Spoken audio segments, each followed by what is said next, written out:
A Celtic legend has just told a pundit to mind his own business, and trust me, you need to hear what sparked this.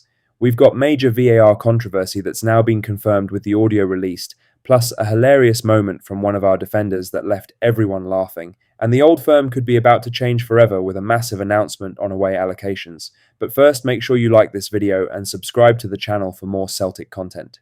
Martin O'Neill was put on the spot over Kasper Schmeichel's injury situation and the reaction that followed it.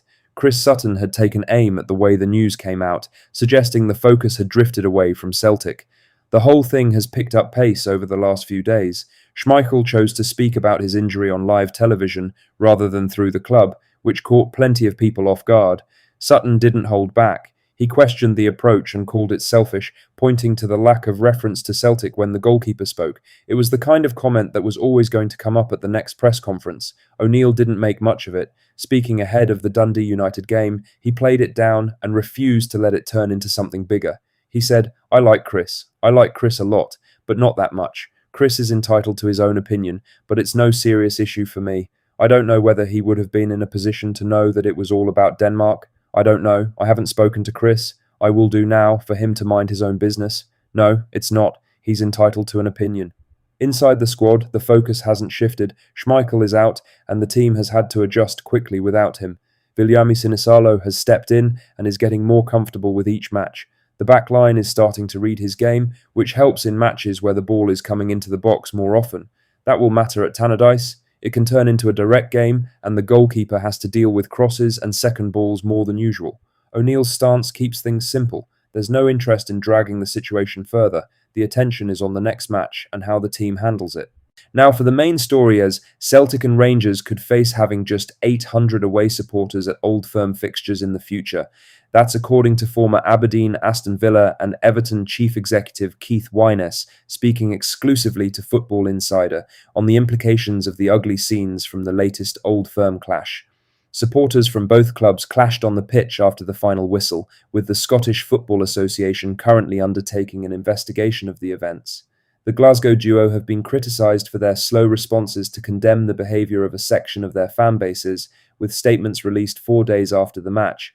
Celtic won the Scottish Cup tie 4-2 on penalties after the game had finished 0-0 after 120 minutes, just a week after they had played out a 2-2 draw in the Scottish Premiership at Ibrox.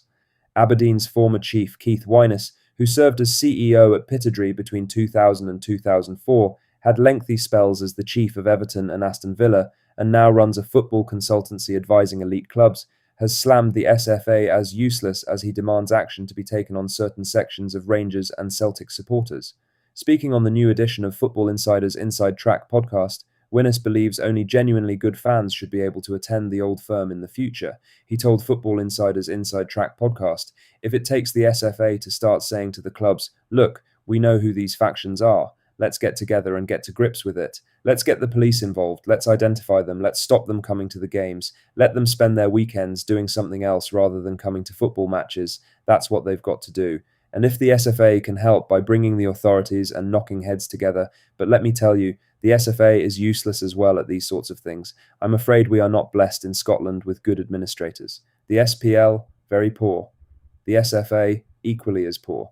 And it does need somebody to grab the game by the scruff of the neck, because to me it's quite clear the SFA should be saying, we don't want to ban all away fans. I don't think that's the answer. We might reduce it from 2,500 to 800, but in those 800, they've got to be genuinely good fans who are not aligned to any particular faction.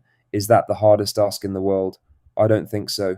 And I think that's what the SFA should be looking for right now.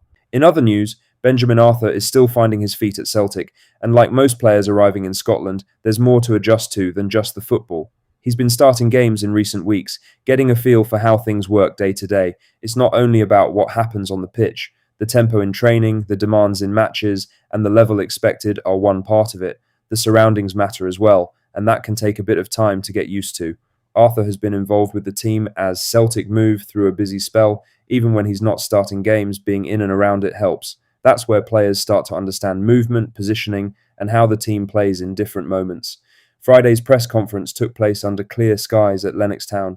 It doesn't happen often, which made his answer stand out a bit more when he was asked what had surprised him since coming in. He said, "The weather." I'm not a big fan of it at all. There's no sunshine. It's getting better. It's getting better. It got a laugh, mainly because the sun had decided to show up just in time for him to say it. On the pitch, his focus will be on pushing for more involvement. Celtic don't have many quiet weeks, and that makes it harder for players to ease into things slowly. Arthur has been impressive in recent weeks at the heart of defence, but with Austin Trusty's suspension over, it will be interesting to see if Martin O'Neill starts Trusty or Arthur against Dundee United at Tannadice.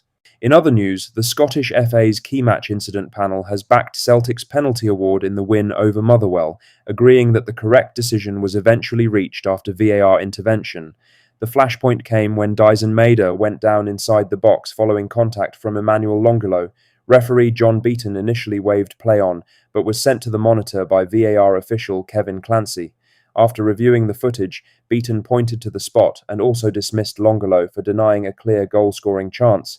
Celtic converted the penalty and went on to take control of the match, finishing 3-1 winners. The panel has now reviewed the incident and found fault with the original on-field call while supporting the use of VAR to correct it. They voted 3-0 that the penalty should have been awarded at the time of the incident, and by the same margin agreed that VAR was right to intervene, with the final outcome judged to be correct. The red card for Longolo was also backed without disagreement. The panel were in full agreement that the defender's challenge denied Maeda a clear opportunity on goal, leaving the referee with little option once the foul was given. The decision played a clear role in how the match unfolded. Celtic not only gained the chance to open the scoring from the spot, but also faced a Motherwell side reduced to 10 men for the remainder of the game. There was a second incident reviewed from the same match involving Alex Oxlade-Chamberlain. The midfielder was booked for a challenge on Elijah Just, with Motherwell manager Jens Berthel Asko arguing it warranted a red card. The panel did not share that view. They were again unanimous in their decision, agreeing that the yellow card shown on the day was the correct outcome. Taken together, the panel's findings support the key decisions that shaped the game, while also highlighting the role VAR played in correcting the initial call inside the penalty area. Lastly, Celtic have every reason to feel aggrieved by the latest Scottish football VAR review after the audio was released from their defeat to Hibernian. Less than 60 seconds after VAR played its part in sending off Austin Trusty, the officials then made the incredible decision not to award Celtic a penalty or even send referee Matthew McDermott to the screen for a second look. That came despite Grant Irvine and Ross Hardy, on VAR duty, initially describing the incident in a way that pointed clearly towards a penalty. Irvine can be heard saying Liam Scales had been held and that there was enough contact, exactly the kind of detail you would expect to lead to an on-field review. That's all the latest Celtic news for today. Make sure to hit that like button, subscribe if you haven't already, and drop a comment below with your thoughts. I'll see you in the next one. Hail, hail.